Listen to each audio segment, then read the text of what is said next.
కారం రంగు రుచితో ఉంటుంది. ఆచి మిరపపొడి అదరగొట్టే కారం రంగు రుచి. కమల్ హాసన్ కన్నడ భాషపై చేసిన వ్యాఖ్యలు కర్ణాటకలో తీవ్ర దుమారం రేపాయి. ఇంతకీ అంత రగడ జరగడానికి ఆయన ఏమన్నారు? కన్నడిగులకు ఎందుకంత కోపం వచ్చింది?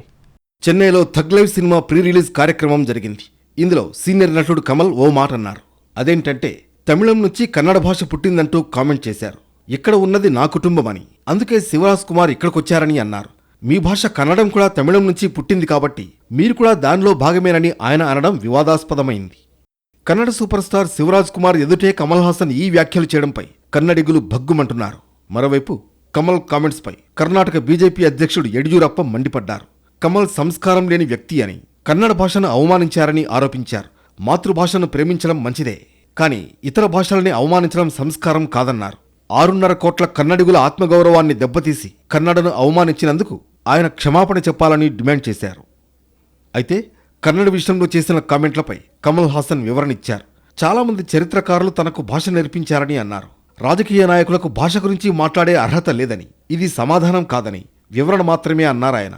అలాగే ప్రేమ ఎప్పటికీ క్షమాపణ కోరదని చెప్పుకొచ్చారు. A Menon has been our chief minister. A Reddy has been our chief minister. Tamilan has been chief minister. Then a Kannadiga Iyengar has been our chief minister from Mandya.